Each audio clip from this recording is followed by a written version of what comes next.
So really, really, really shitty deal, the worst deal ever, but I had to agree.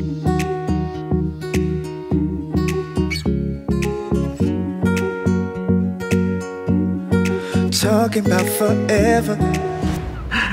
It's the first time we're outside today. This week, actually. I'm back to like 90% health. You? 80? 80, yeah. So Monday back to work? Yeah, of course, yeah. For me too. So we're now trying to just get some fresh air, walk around a bit. This has definitely been the longest cold I ever had. 1.5 weeks.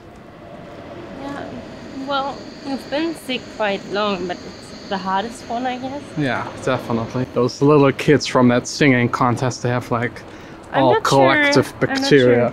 It's definitely their fault, 100%. Because I it's a fact, it's a fact, it's later a fact. than you did. No, the kids. Wasting time, trying to find some peace of mind.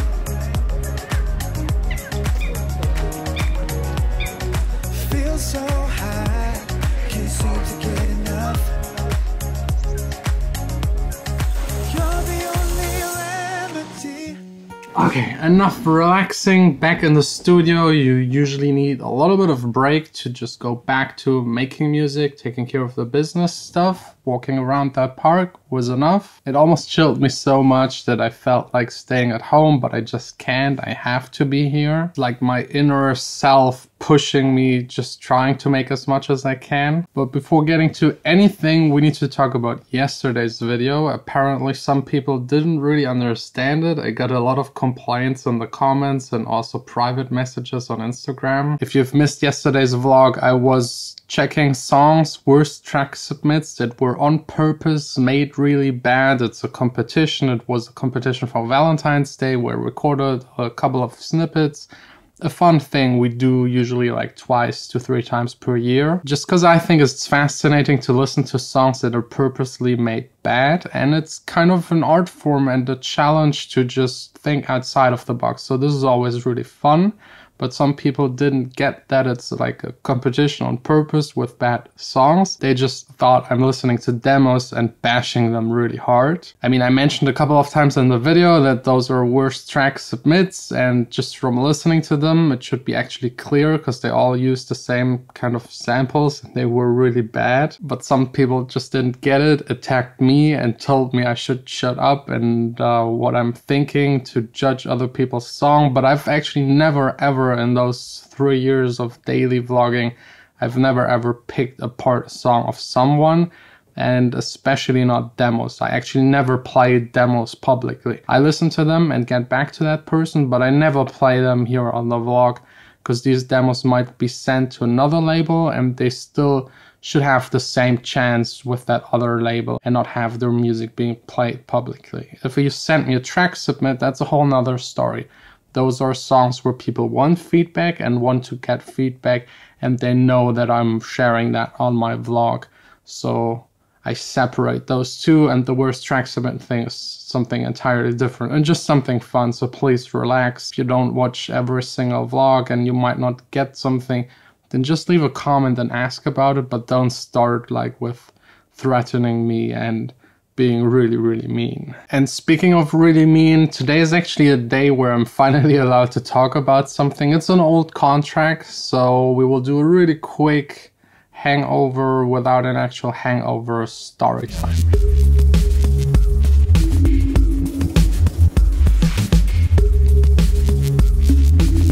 Okay, this entire story has to stay kind of in between us. I just got reminded of it because right now, as you know, I finished a couple of songs, like Moment is all done, Who Are We, then that cover song I've been working on, and the second song with Julia that is a little bit different than all of the other songs. And I've sent them out to labels, and 2 or 3 of them got back to me, said that they don't like it.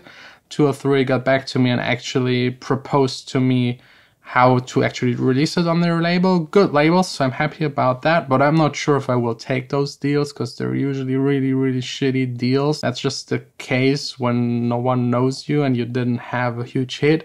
You just get really bad deals, and you either take them and hope that they promote you in return, or you don't take them, do it yourself and hope to achieve this way something, because these deals are usually really, really bad. Back a couple of years, I actually had to take one of those really bad deals. It was a cover that I made, an unofficial edit actually more, of Nina Simone's Sinner Man. I'm sure you all know that piano. I sampled that, put a house beat underneath, a little bit of guitar, some vocal chops here and there, and had a finished song that actually did quite well on SoundCloud. I think like 200,000 plays within the first half year. It was only released there because I couldn't officially release it because it was an edit, and then Universal got in touch with me and the other person that also kind of participated making that song, and they offered us a deal for 2% of whatever the song makes, but only up until to 2,000 euros. So if the song makes 5 million, still just 2,000, and up to that 2,000, just 2% of whatever the song makes. So really, really, really shitty deal, the worst deal ever, but I had to agree because it wasn't an official release, so I had the chance either to get sued or just take that really shitty deal. So of course I took that shitty deal, but now I'm actually astounded to get the same deal by some of the bigger labels for the tracks that I've sent out right now. I'm used to shitty deals. I know that some of the bigger labels, electronic dance labels, they offer you, instead of a 50-50 split, just like an 18% split, some even just a 7% split.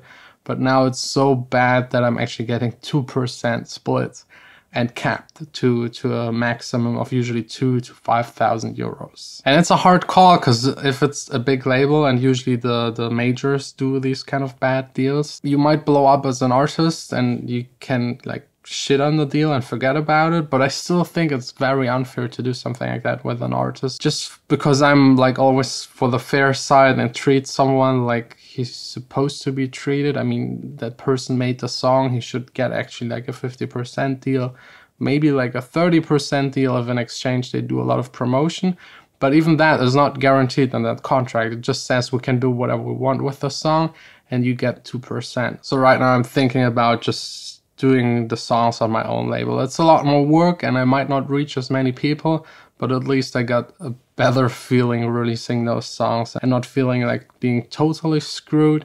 I mean, yes, I might miss the opportunity to get their promotion, but I don't really see them doing anything. They usually just wait for something to happen. But let me know what you think. Would you take those really shitty deals? And I'm talking here about like major labels that offer me stuff. Or would you just like do it on your own label, have more but less promotion, possible promotion, because it's really not sure, it's very uncertain with those labels. So that's where I'm stuck today, where I have to think about and try to come up with something. I'm 90% leaning towards just doing it on my own label. But I really don't know, maybe it's the stupidest thing I will ever do, maybe it's the smartest. I don't know, I will just keep on fighting and doing the stuff myself and see what happens. Wasting time, trying to find some peace of mind.